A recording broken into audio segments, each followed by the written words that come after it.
सभी को नमस्कार। आज कक्षा 10 के छात्रों के लिए सामाजिक विज्ञान की पाठ्यपुस्तक समकालीन भारत भूगोल विषय का पहला अध्याय संसाधन एवं विकास का ये दूसरा लेक्चर है। पहला लेक्चर हम ले चुके हैं और उसमें बात की थी संसाधन के प्रकार। संसाधनों के प्रकार अगर आपने नहीं सुने हैं, नहीं देखें तो मेरे पहले वीडियो देख लीजिए, समझ में आ जाएंगे। आज थोड़ा सा रिवीजन कर लेते हैं, उसके बाद आगे बढ़ते हैं। तो बच्चों, अभी जो पिछले उसमें हमने बात की थी वो प्रकार कुल मिलाकर 12 थी, जिनके अलग अलग आधार थे। उत्पत्ति के आधार पर 2, समाप्यता के आधार पर 2 और स्वामित्व के आधार पर 4 और विकास के स्तर के आधार पर 4। तो ये कुल मिला के 12 थे। तो एक बार जल्दी जल्दी कर लेते हैं। सबसे पहले उत्पत्ति के आधार पर जैव और अजैव थे, समझा दिया था कल। इसके बाद समाप्यता के आधार पर भी 2 थे, नवीकरण और अनवीकरण। स्वामित्व के आधार पर 4 थे, व्यक्तिगत, सामुदायिक, राष्ट्रीय और अंतर्राष्ट्रीय। उसके बाद विकास के स्तर पर भी 4 थे, जिसमें संभावी, विकसित, भंडार और संचित कोश। संभावी, विकसित, भंडार और संचित कोश, ये कुल मिला के 12 प्रकार थे, जिनको हम समझा चुके हैं। इससे आगे हम बात करते हैं। इससे आगे संसाधनों का विकास हुआ है तो कैसे हुआ है, इसके बारे में चर्चा करेंगे। देखिए, संसाधनों का अभी विकास मतलब जब हमने कोई तकनीक निकाली, फिर उसका उपयोग करना शुरू कर दिया अलग अलग क्षेत्रों में, अलग अलग तरह से। लेकिन जो विकास हुआ वो किस तरह का हुआ, ये थोड़ा सा देखते हैं। देखिए, यहाँ 3 बिंदु लिखे हुए हैं, आप देख रहे होंगे। लालचवश संसाधनों का ह्रास।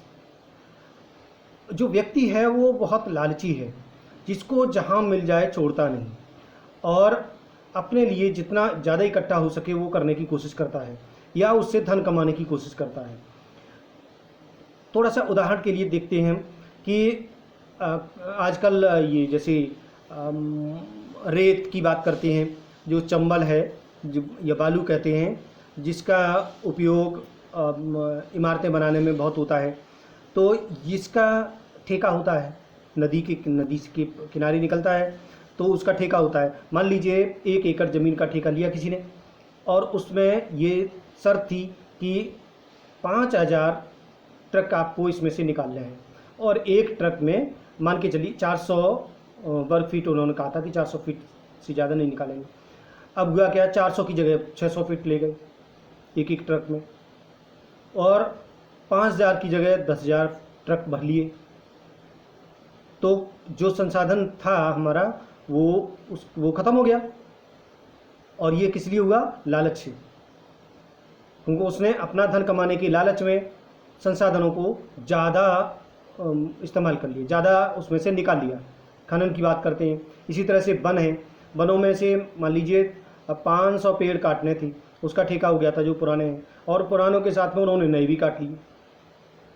तो इस तरह से ये जो आदमी का लालच है। इसी तरह से कोयला खनन है, कुछ पहले हमने कोयला घोटाला भी सुना था, तो उसमें वही था कि जो ठेका था उससे ज़्यादा कोयला निकाल लिया। वो किस लिए? क्योंकि लालच था, उसने ज़्यादा पैसा कमा लिया जो ठेकेदार था। तो ये लालच बस संसाधनों का ह्रास इस तरह से हो रहा है। अब आप समझ गए होंगे, पहला पॉइंट, पहला बिंदु है लालच बस संसाधनों का ह्रास, यानी संसाधनों को हम ज़्यादा से ज़्यादा इस्तेमाल कर रहे हैं लालच के कारण। दूसरा बिंदु है असमान वितरण हुआ है। समान मतलब जो भी एक चीज़ हमारे मतलब बहुत इम्पोर्टेंट है कि जो भी संसाधन हैं देश के अंदर, देश के जो क्षेत्र है उस पर सभी नागरिकों का समान अधिकार होता है, उसका लाभ सभी को मिलना चाहिए। लेकिन ऐसा नहीं होता। जैसे एक ठेकेदार ने एक ठेका लिया है, तो लालचवश, जैसे अभी पहले बिंदु पर बात की, लालचवश उसने ज़्यादा कमा लिया और जो अब उसका नुकसान तो दूसरे को भुगतना पड़ेगा। तो कुछ व्यक्तियों के ही हाथ में, यानी जो धनी व्यक्ति हैं उनके हाथों में ही संसाधनों का विकास चल हो रहा है, उन्हीं के माध्यम से हो रहा है।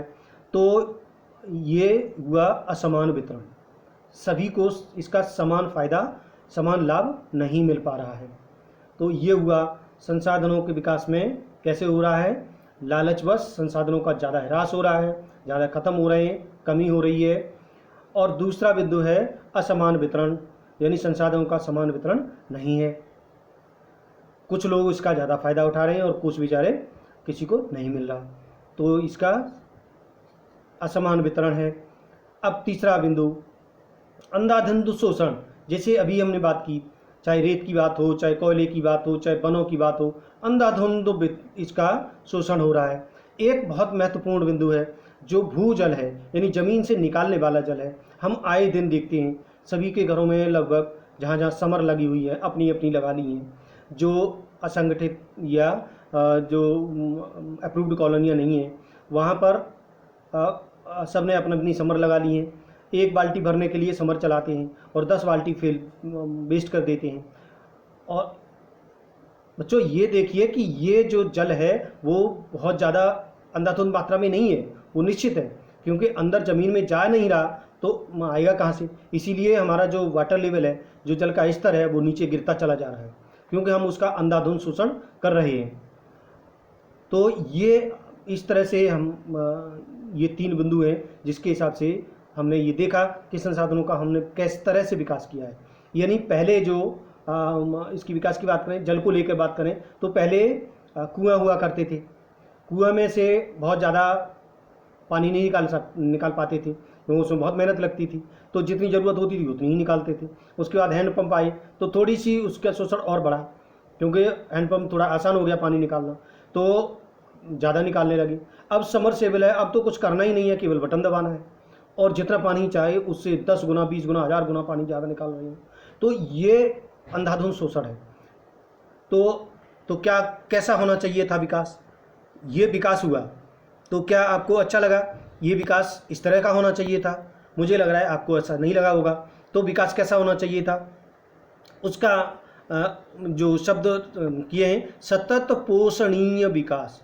सतत मतलब जो हमेशा बना रहे, पोषणीय, हमें जितनी आवश्यकता है इस तरह का विकास होना चाहिए, हमारा विकास भी हो और हम हमेशा के लिए बना रहे।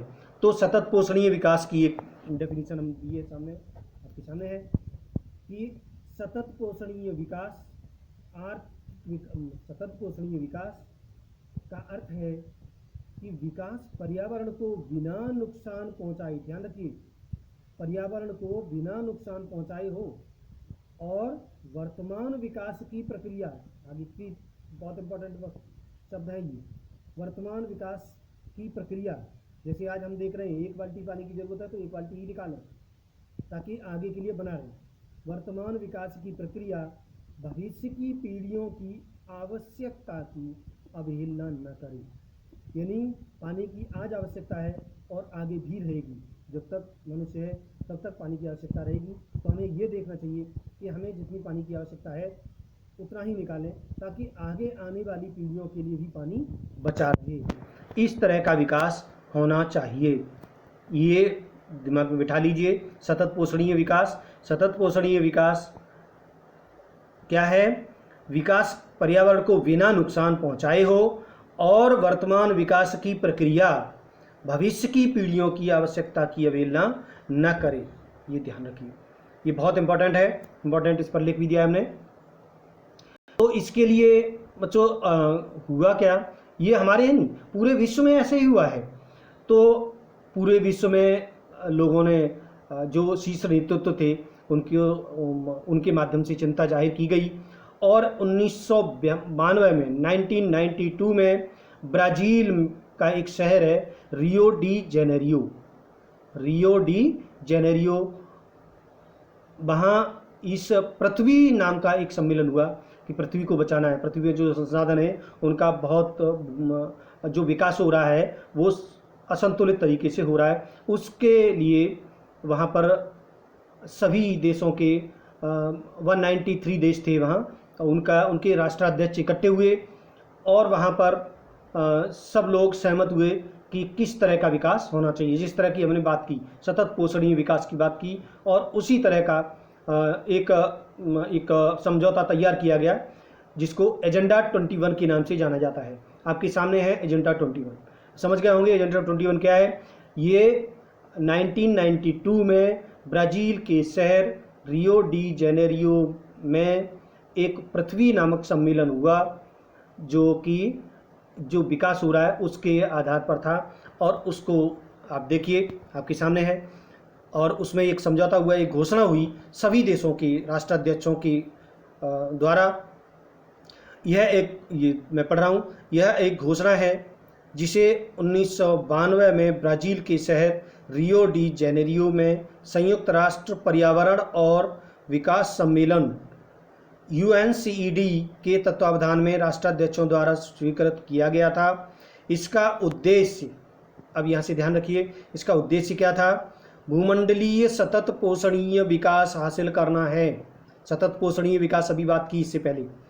यह एक कार्यसूची है, यानी ये किस तरह से इसको अमल में लाएंगे, ये कार्यसूची है जिसका उद्देश्य समान हितों, पारस्परिक आवश्यकताओं एवं सम्मिलित जिम्मेदारियों के अनुसार विश्व सहयोग के द्वारा पर्यावरणीय क्षति, गरीबी और रोगों से निपटना है। एजेंडा 21 का मुख्य उद्देश्य यह है कि प्रत्येक स्थानीय निकाय अपना स्थानीय एजेंडा 21 तैयार करे। यानी प्रत्येक स्थानीय निकाय, इसकी बात कर रहे हैं। देखिए, हमारे यहाँ की बात करें तो कल इससे पहले भी हमने बात की थी। हमारे यहाँ जो त्रिस्तरीय शासन व्यवस्था है, केंद्र लेवल पर, राज्य लेवल पर और स्थानीय निकाय है, तो सभी स्तरों पर एजेंडा 21 यानी कैसे कैसे होना चाहिए उसके नियम निर्धारित हों और उसी के अनुसार विकास की प्रक्रिया आगे बढ़े। तो आगे बढ़ रही है। हालांकि ये अभी पिछली साल ही हम उत्तर प्रदेश की बात करें तो उत्तर प्रदेश सरकार ने ये एक नियम निकाला है कि जितने भी समरसेबल लग रहे हैं, अब तक लग गए हैं तो कोई बात नहीं है, जो बड़े जिनका उपयोग कमर्शियल होना है उनके लिए परमिशन लेनी पड़ेगी। अभी तक ये तय किया गया है कि जो समरसेबल लगेंगे वो उनके लिए, जो कमर्शियल उपयोग के लिए होंगे, वो उनको परमिशन लेनी पड़ेगी सरकार से। जो व्यक्तिगत हैं उनके लिए नहीं।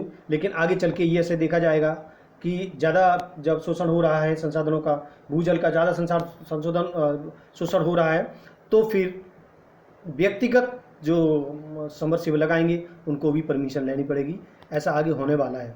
तो बच्चों, आप लोग सब ध्यान रखिए कि विशेषकर जो हमारे हाथ में है भूजल, प्रत्येक व्यक्ति अत्यंत बुरी तरह से इसका शोषण कर रहा है, तो इस पर थोड़ा सा ध्यान दीजिए। आगे बात करते हैं संसाधन नियोजन। जब ये ऐसे हो रहा है जिसकी हम बात कर रहे थे एजेंडा 21 की, तो वही चीज़ है। संसाधन नियोजन का मतलब है एक नियम तय करना, एक नियमावली बनाना कि किस तरह के संसाधन हम किस तरह का उपयोग करें। तो ये हमारे भारत में भी ये बनाया जा रहा है। तो हमारे भारत में किस तरह की बनाया जा रहा है, इसका हमने एक खाका तैयार किया है। ये आप समझ लीजिए ये होता कैसे है। भारत में संसाधन नियोजन हमने एक हेडिंग में आपके पास डाला है। संसाधन नियोजन, इसमें 3 स्तर होते हैं। किस तरह से होता है ये संसाधन नियोजन के लिए होता क्या है, प्रक्रिया क्या है इसकी, वो देखेंगे। 3 स्तर पर होता है, यानी 3 सोपान है इसकी, ध्यान रख लीजिए। उसको हम 3 सोपान के माध्यम से पढ़ेंगे। सोपान पहला, देश के जो विभिन्न प्रदेशों में संसाधनों की पहचान करना, कहाँ कहाँ पर कौन कौन सा संसाधन है उसकी पहचान करना, उसकी तालिका बनाना, टेबल बनाना। इस कार्य में क्षेत्रीय सर्वेक्षण, मानचित्र बनाना और संसाधनों का गुणात्मक और मात्रात्मक अनुमान लगाना। गुणात्मक मतलब उसकी गुणवत्ता कैसी है, किस प्रकार का है और कितना है, तो क्वालिटी एंड क्वांटिटी दोनों। तो ये अनुमान लगाना और उसका नाप तोल करना। पहले में ये सर्वे होगा कि कहाँ पर किस राज्य में कितना है। समझ में आ गया। पहले सोपान में ये सर्वे किया जाएगा कि किस राज्य में कौन सा संसाधन किस राज्य में किस प्रकार का है, यानी उसकी गुणवत्ता क्या है और कितनी मात्रा में है, इसका एक मतलब उसका एक खाका तैयार किया जाएगा। इसके बाद दूसरा उसके विकास की फिर योजनाएं बनेंगी कि उसको किस तरह से उपयोग में लाया जाए, उसको किस तरह से उपयोग में लाया जाए और उसके लिए क्या क्या तकनीकी चाहिए होगी, उसके लिए क्या टेक्नोलॉजी होगी और क्या क्या स्किल्स होंगी, क्या कौशल होगा, संस्थागत नियोजन का ढांचा क्या होगा, ऑर्गेनाइज्ड जो सेक्टर बनेगा उसके लिए।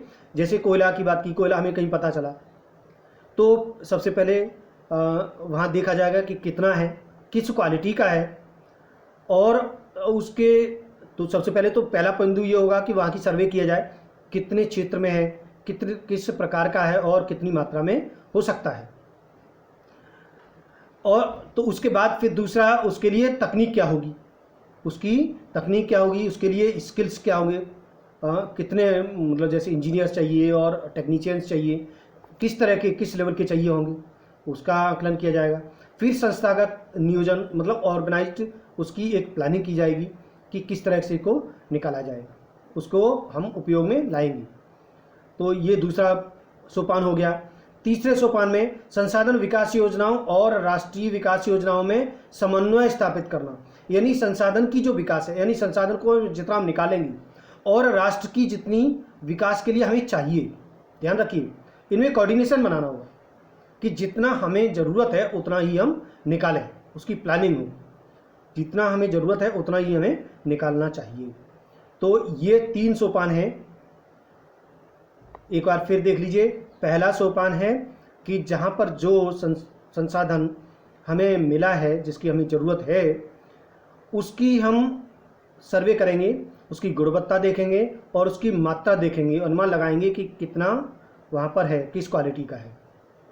क्लियर है। दूसरे में उसको अब उपयोग करने के लिए, उसके विकास के लिए हम प्रौद्योगिकी उसकी तकनीक क्या है, कैसे लगेगा, कैसे निकलेगा, कैसे हम उपयोग में ला सकते हैं, उसका विकास कैसे करें, उसमें स्किल्स मतलब कितने लोग, उसकी जो तकनीकी लोग हैं वो कितने चाहिए होंगे और किस प्रकार के चाहिए होंगे और उसकी संस्थाएं किस प्रकार की लगेंगी।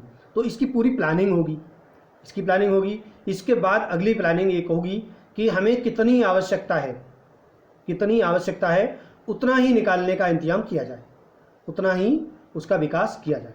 तो 3 सोपान हो गए। आशा है कि आपको ये याद हो गए होंगे। बच्चों देखिए, मैं उस हिसाब से पढ़ाता हूँ ताकि आपको साथ के साथ ही याद होता चले, बहुत ज़्यादा नहीं, और तसल्ली से आपको याद हो जाना चाहिए मेरे ख्याल से। और नहीं होता है तो एक बार फिर पुनः उसको वीडियो को देख लीजिए, तीसरी बार देख लीजिए और ये याद हो जाएगा। साथ साथ याद करते चलिए। बहुत ज़्यादा वर्डन आप परीक्षा के लिए मत रखिए कि परीक्षा के समय जब आएंगे तभी हम याद करेंगे। तो इसको साथ साथ याद करते चलिए। उस समय तो केवल हमें रिवीजन करना चाहिए, बस याद है, बस एक बार देखना है और याद हो जाएगा। तो बच्चों ये आगे बढ़ते हैं कि संसाधनों का संरक्षण कैसे हो, यानी जो हो रहा है वो उसको हम थोड़ा सुधार करें। जैसे हमने बात की थी पहले, संसाधन का विकास कैसे हो रहा है, तो लालच बस ज़्यादा कर निकाल रहे हैं, दूसरा लालच बस ज़्यादा निकाल रहे हैं, असमान वितरण है और अधिक शोषण हो रहा है उसका। तो ये 3 बिंदु हैं। अगर इनको हम ये जो कारण को हटा दें तो हमारे वो संरक्षण हो जाएगा। कारण मतलब जो लालच नहीं हो, हम अगर लालच है तो उसको निगरानी रखें कि अधिक नहीं निकले, और दूसरा जो समान वितरण हो, यानी जो विकास है वो सभी तक पहुँचे, उसका सब लाभ उठा सकें, यानी जितनी आवश्यकता है उतना ही, जैसे अभी कहा प्लानिंग होनी चाहिए, कितनी हमें आवश्यकता है सभी के लिए उसकी प्लानिंग हो और उतनी ही हमारी आवश्यकता के अनुसार ही उनका विकास होना चाहिए। और तीसरा अत्यधिक शोषण नहीं होना चाहिए। देखिए गांधी जी ने कितनी महत्वपूर्ण बात कही है। हमारे पास हर व्यक्ति की आवश्यकता पूर्ति के लिए बहुत कुछ है, लेकिन किसी के लालच की संतुष्टि के लिए नहीं। देखिए बहुत महत्वपूर्ण है, जिसकी हम बात कर रहे हैं तब से। हमारे पास हर व्यक्ति की आवश्यकता पूर्ति के लिए बहुत कुछ है, लेकिन किसी के लालच की संतुष्टि के लिए नहीं। हमारे पास पेट भरने के लिए बहुत है, लेकिन पेटी भरने के लिए नहीं। यहाँ भ्रष्टाचार पर इशारा किया है, तो ये बहुत महत्वपूर्ण बात है, इसलिए हमने इसको कोट किया है। तो इसको ध्यान रखिए कि हमें किस तरह का विकास करना चाहिए। आशा है आपको याद हो गया होगा। एक बार फिर देख लेते हैं कि हम कैसे क्या क्या था, और फिर हम चलते हैं आगे। एक बार और देख लेते हैं। देखिए, संसाधनों का विकास किस तरह से हो रहा है, वो 3 बिंदु हमने लिए हैं। लालचवश संसाधनों का ह्रास, जो समझ गया होंगे, ज़्यादा हो रहा है। असमान वितरण है, सभी को उसका लाभ नहीं मिल रहा। अंधाधुंध शोषण हो रहा है जगह जगह। तो कैसा होना चाहिए? ये सब नहीं होना चाहिए, क्योंकि बहुत जल्दी ख़त्म हो जाएंगे, तो फिर हम आगे वाली पीढ़ियों के लिए नहीं रहेगा। तो सतत पोषणीय विकास होना चाहिए। सतत पोषणीय विकास क्या है? सतत पोषणीय आर्थिक विकास का अर्थ है विकास पर्यावरण को बिना नुकसान पहुंचाए हो और वर्तमान विकास की प्रक्रिया भविष्य की पीढ़ियों की आवश्यकता की अवहेलना न करे। यानी हम इतना ही उसका विकास करें जितना हमें ज़रूरत है, ज़्यादा नहीं उपयोग करें, ताकि भविष्य की पीढ़ियों के लिए भी बना रहे। और इसके नियोजन के लिए, इसको एक खाका तैयार करने के लिए विश्व लेवल पर 1992 में 193 देशों के राष्ट्राध्यक्षों का एक सम्मेलन हुआ था, जिसमें ये घोषणा की गई थी, जो एजेंडा 21 है, आपके सामने है। एजेंडा 21 तैयार किया गया था। इसके बाद वही संसाधन नियोजन, यानी संसाधन की जो प्लानिंग है कैसे हो, ये। और भारत के परिप्रेक्ष्य में हमने बात की कि भारत में जो नियोजन किया जाता है वो 3 उसके सोपान हैं। सबसे पहले सर्वे किया जाता है, जहाँ पर भी वो जो संसाधन मिलता है उसमें वो किस क्वालिटी का है, कितनी मात्रा में है, उसका मानचित्र वगैरह सब तैयार किया जाता है। उसके बाद वहाँ क्या क्या हमें उसके लिए प्रौद्योगिकी की आवश्यकता होगी, टेक्नोलॉजी की आवश्यकता होगी, कितने स्किल्ड पर्सन होंगे, टेक्निकल पर्सन होंगे, तकनीकी जो मानव होंगे वो कितने होंगे, और उसकी जो इंस्टीट्यूट जो बनेगी, संस्था बनेगी, वो किस तरह की होगी, उसके लिए प्लानिंग होगी। और तीसरा बिंदु है, तीसरा सोपान है, वो हम ये पता करेंगे कि हमें कितनी आवश्यकता है, और उतना ही उसका हम विकास करेंगे, उतना ही हम उसका उपयोग करेंगे। आगे संसाधनों के संरक्षण के लिए महात्मा गांधी जी की बात कोट करी गई है, इसमें हमने की है। हमारे पास हर व्यक्ति की आवश्यकता पूर्ति के लिए बहुत कुछ है, लेकिन किसी के लालच की संतुष्टि के लिए नहीं। हमारे पास पेट भरने के लिए बहुत कुछ है, लेकिन पेटी भरने के लिए नहीं। बहुत महत्वपूर्ण है, इसको याद रखिए। ये बिल्कुल जहन में उतर जाना चाहिए। आशा है बहुत अच्छा लगा होगा, याद हो गया होगा। मैं तो ये कहता हूँ, याद नहीं हुआ हो तो एक बार फिर सुन लीजिए, और पहले वाला अगर वीडियो आपने नहीं देखा तो देख लीजिए। अगली बार अब जो हम तय करेंगे, जो ये अगले व्याख्यान में जो हम पढ़ेंगे वो ये होगा, भू संसाधन पढ़ेंगे, भू उपयोग पढ़ेंगे। भू मतलब ज़मीन संसाधन क्या है उसके बारे में पढ़ेंगे, उसका उपयोग कैसे हो रहा है वो पढ़ेंगे, भारत में भू उपयोग का प्रारूप क्या है वो पढ़ेंगे, और भूमि का निम्नीकरण और संरक्षण के उपाय, ये बिंदु हम तय करेंगे अगले व्याख्यान में। तो ये देखना नहीं भूलें, तैयार रहना। जल्दी ही हम ये जानकारी देने वाले हैं। आशा है आपको अच्छा लगा होगा, याद हो गया होगा, मैं तो ये मान के चलता हूँ। और ये आपको अच्छा लगा तो इस वीडियो को लाइक करिए, सब्सक्राइब भी कर लीजिए, ताकि आपको सबसे पहले जानकारी मिल जाए। सब्सक्राइब करते समय उसकी घंटी को ज़रूर दबा दीजिए, ताकि आपको जो बेल आइकन है उसको दबा दीजिए, ताकि सबसे पहले आपको पता चल जाएगा जैसे वीडियो में डालूंगा। और अपने दोस्तों को जहाँ तक हो सकता है सबको शेयर करिए, ताकि सबको जानकारी हो जाए। आपके दोस्त ये आप कर सकते हैं, सभी का फ़ायदा कर सकते हैं, इसमें कोई खर्च नहीं होगा। तो और आपको कैसा लगा, अगर आप कोई कमी रह गई है, कोई सुधार चाहते हैं, कोई चीज़ समझ में नहीं आई है, तो कमेंट बॉक्स में आप लिख दीजिए, ताकि मैं आगे वाले वीडियो में समझा दूंगा। ठीक है बच्चों, ओके, तब तक के लिए धन्यवाद।